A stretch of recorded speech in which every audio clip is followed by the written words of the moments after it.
and welcome to the Items podcast. I am Santiago Borio, currently a collaborator with Items, and I'm here with David Stern, one of the founding directors of Items. Hi, David. Hi, Santiago. Great to have you. And this is one of the last episodes probably we'll do in a while because you're going back to the classroom. Yes, I am going back to the classroom in 5 days' time. I'm enjoying the last few days of my school holiday, and this is probably going to be published well after I start at school again. Absolutely. And I'm particularly interested in this episode to dig into something which I know is close to your heart and is something I've felt very strongly about for a long time. And this is the fact that good technology, and this is what we aim for, should be making teachers' lives easier and better and improving the interactions they have with their students. But not all technology is serving that role at the moment. I'd really love to have a discussion with you as you re-enter the classroom about the fact that teachers play such an important role, which gets distracted sometimes by the tasks they need to do, be they administrative or others.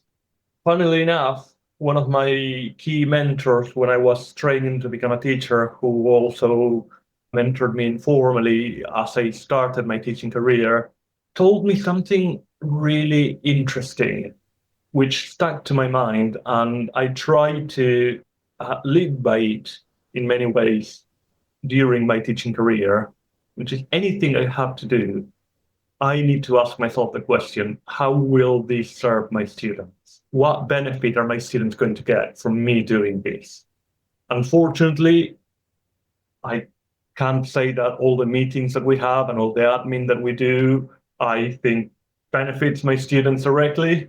I can't use it as a sort of strict rule, but it's helped me guide decision-making and prioritization in many situations. Yeah, and I think this is what's so interesting to me, as a lot of people think about the role that technology might play in replacing teachers. And to me, the hope is that good technology doesn't replace teachers. On the contrary, it frees teachers to be teachers, as opposed to markers or graders or other roles which can sometimes be really useful, because when you grade, you gain insights into what your students know and what they don't know. But you can also just spend a lot of time on it, which is not enhancing that relationship with the students and the interactions with them. Giving feedback as well. You know, if you have an assignment that you mark, it could be formative, summative, whatever it is, and your students have a very wide range of outcomes in the assessment. How do you give feedback? Do you give personalized feedback? Do you do small group feedback? How do you group your students in order to not waste students' time that they could be otherwise spending doing something stimulating or helping them in their process of learning and growth?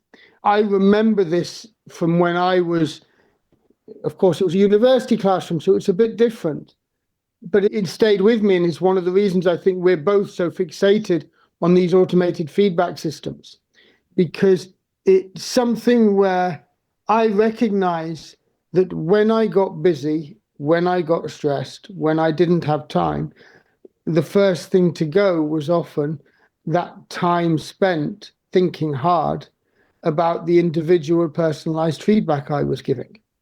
Now, how much this is used, how students engage with this, how timely it is, all these things matter. And I always recognize that it took me too long to get feedback to students for it to actually be useful. They need it, they're thinking about it when they've done it. That process of getting feedback a few weeks later, yes, you're getting them to think about it again, but are they really engaging then? That's not so clear.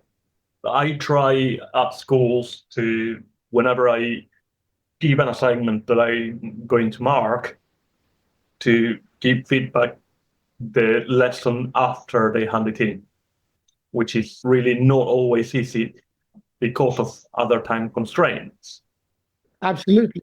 And of course, in the context of the universities where I was working, where you have hundreds of students in a class, that's just not possible, even if it's desirable.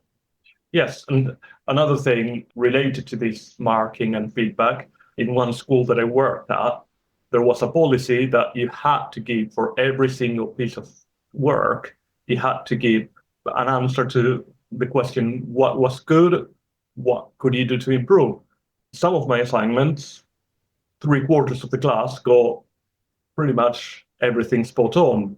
And having to put those answers in writing was extremely time consuming and very ineffective. What were those students benefiting from me having to do that? And that sort of blanket policy as well, it's not always to the benefit of the students. Absolutely. And there's this element where I remember this from when I was grading as well, that there's certain students where, as you say, if they've got everything right, they don't need feedback and they don't need to waste time on it.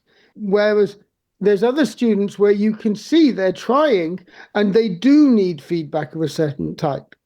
So that judgment of who you spend your time on giving feedback and what sort of feedback you give, these are subjective questions and they can be very important. And it's so important, I believe, that teachers have the time to make some of those subjective calls. That doesn't mean they'll always get it right, but it does mean that they do get that personal connection with students in a way which is really one of the greatest values of teaching. Yes, and making that time to give that personalized feedback, it can be not just difficult, but in the classroom, giving feedback to a group of students is not always the most engaging thing to do. You have to be very creative about how to do it. I experimented a lot. Things like other students providing the feedback after analyzing their work. Those who did well, pair them up. Students give feedback to each other. Yeah, peer feedback is well documented as being potentially very valuable. A lot depends on the implementation. But a heck of a lot depends on the implementation. You don't know what exact feedback those students are giving. So are they giving the right feedback or the feedback that I would want the students who are perhaps struggling a bit more to receive? But if I give that feedback, then doing it in an engaging way that is purposeful and beneficial is challenging. It's not an easy task. Absolutely. And I still remember when I was at university, I had a role where I would be listening very hard in the classes, understanding the material, while some of my colleagues would take good notes. And then we would iterate together those feedback loops. And that didn't mean that I understood perfectly, but it meant that we had that role and that peer role.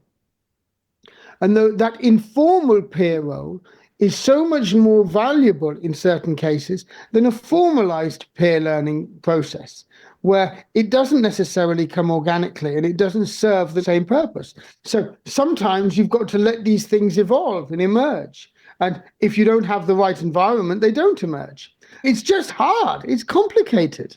It is indeed. It is indeed. I remember once I did all my marking for one assessment on my tablet. And while I was doing the grading and marking, I was recording myself giving comments for the students to then watch the feedback individually, independently. So they would get the feedback they need at that point in time. That took me a long time to do. It's physically impossible to do that for every assignment. You have to pick and choose when you're going to spend that sort of time and when you're going to go to more traditional chalk and talk feedback, which is hard to get the engagement from so many different constraints and variables to consider. As you say, it's difficult, it's challenging. And that's one of the reasons why I'm so keen to test stack in schools.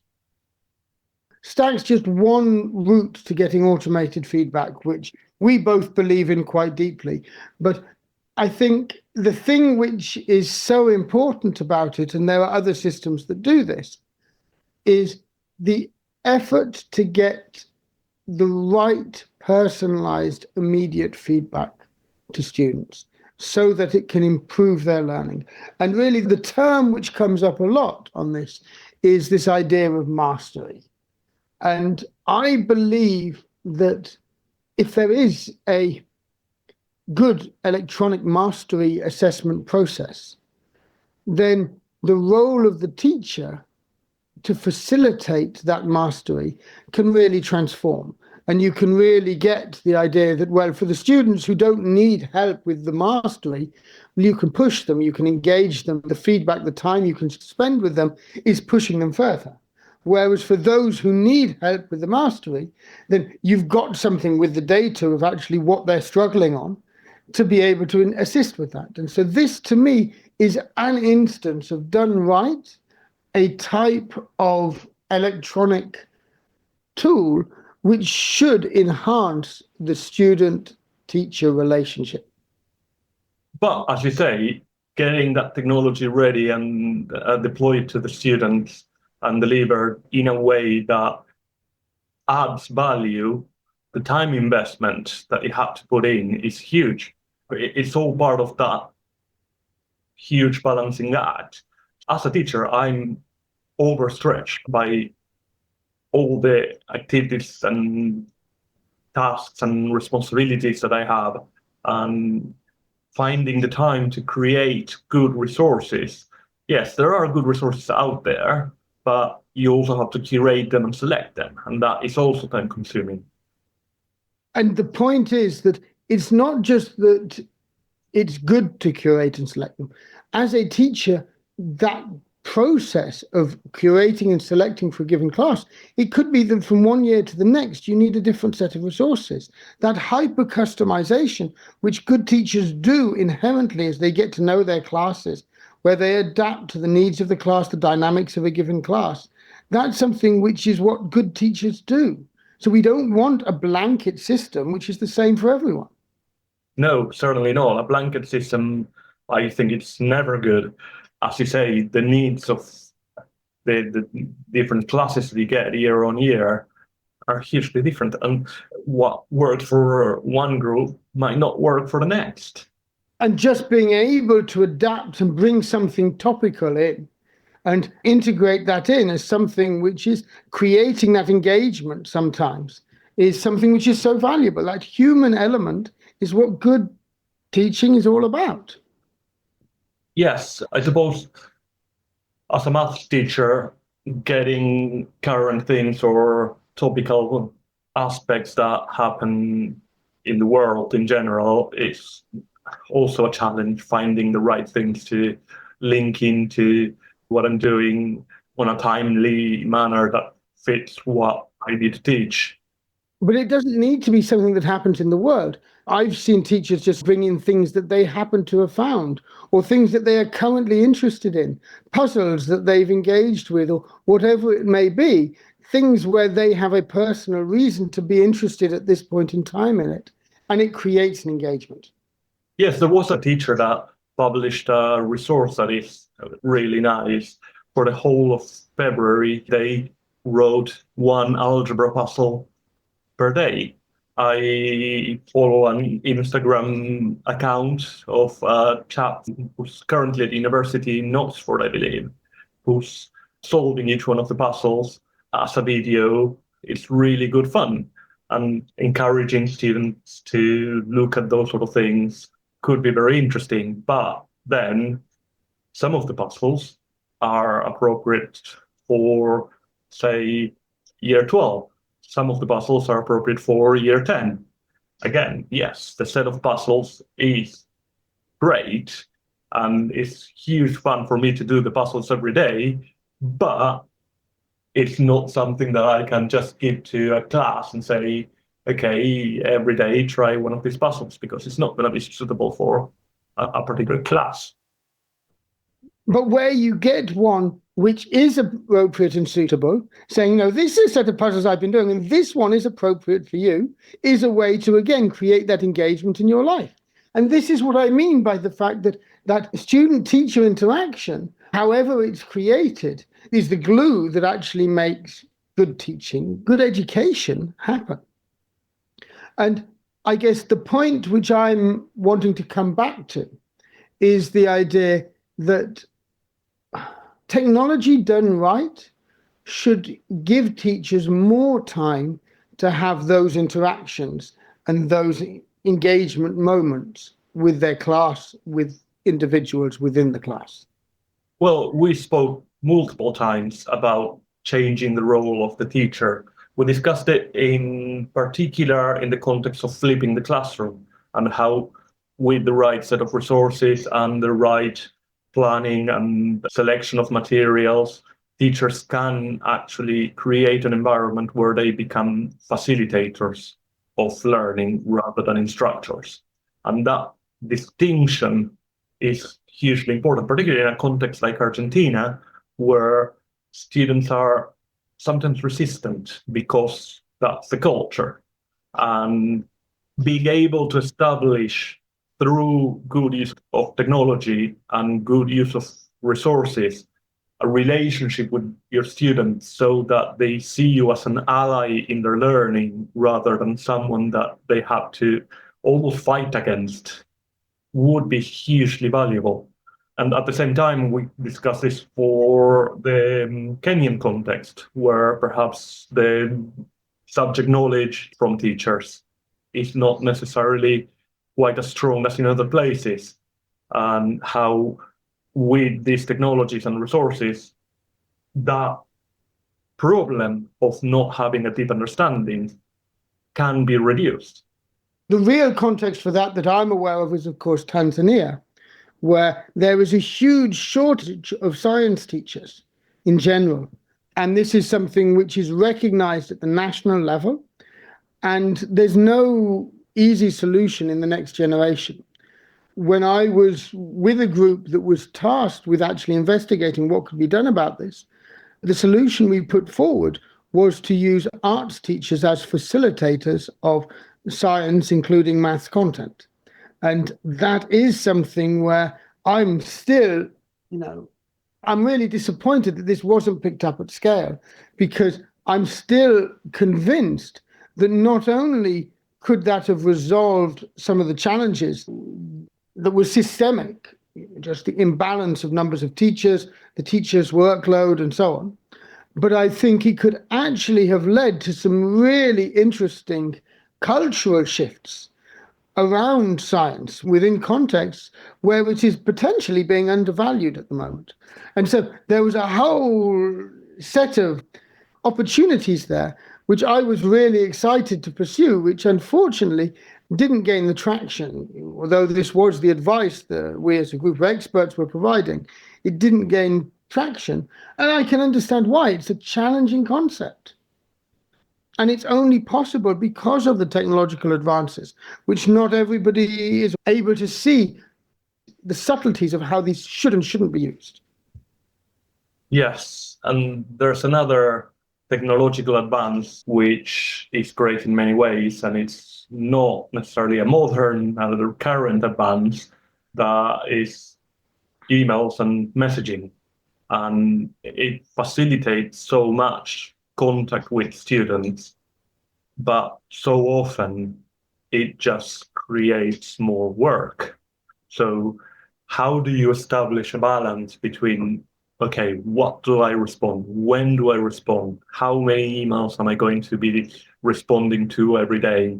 And of course, you cannot have a blanket rule for that because things happen. And yes, technology is great and it's facilitated so many different things, from feedback to delivery to communication and so on.